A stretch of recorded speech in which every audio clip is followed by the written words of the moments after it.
Taliban? I think this was a very hard choice, which is why I think my book is so aptly named. If you look at what the factors were going into the decision, of course there are competing interests and values. I mean, one of our values is we bring everybody home off the battlefield the best we can. It doesn't matter how they ended up in a prisoner of war situation. It doesn't matter? It does not matter. We bring our people home.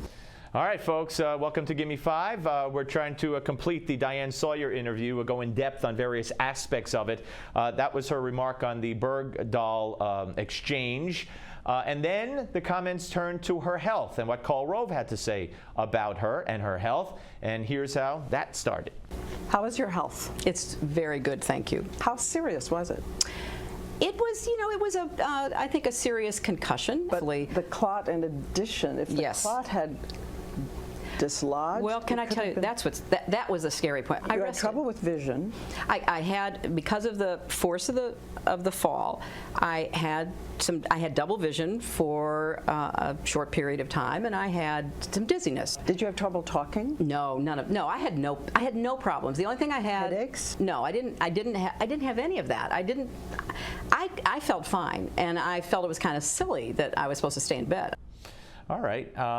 You know, this is a topic that has come up, and she's trying to put to rest. And, you know, she fell and got a concussion, and people get concussions. Blood clots, not as frequent. And how did she fall? I'm not sure how she fell, if it was just a trip kind of thing or if something happened that caused her to fall. I'm not sure. Here's more. I ran into Congressman Paul Ryan at the inauguration last year. And I had read he was this great athlete. And I said, Congressman, did you ever have a concussion? He goes, oh, yes. He said, I had several, I think 3. And the last one was serious, but my mother was smart enough to make me stay in.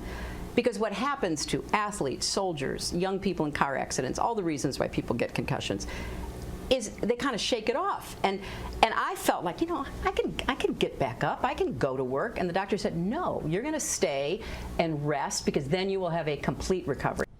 All right.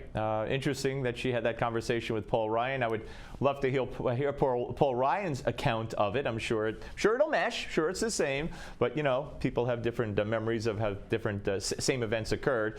And here we finally get well, we're almost getting to Karl Rove. Here, watch. The good news is the concussion is totally resolving. Like we told you, it's going to be fine.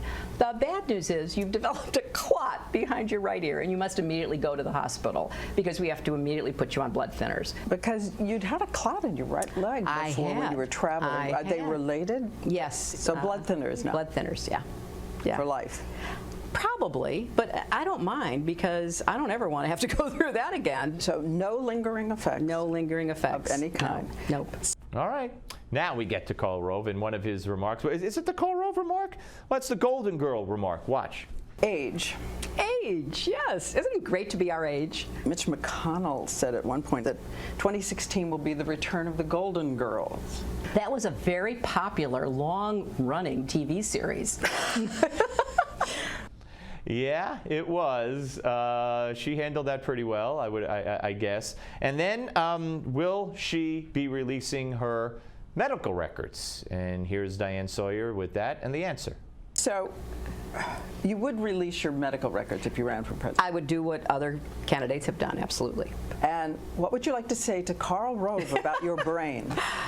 That I know he was called Bush's brain in one of the books written about him, and I wish him well. Okay, see, to me, that was a backhanded slap at George W. Bush. She's kind of saying, well, he was Bush's brain. In other words, what could be worse than that? What could be a dumber brain than that? So I wish him well. So I think that was an unfair kind of backhanded swipe at George W. Bush and his intelligence. That's just my opinion. That's how I got that. By the way, happy birthday to George H.W. Bush. I believe he's 90. Amazing man, and we wish him well in many, many more years of health, which is failing, unfortunately. But he's jumping out on a parachute on the Steve Malzberg Show.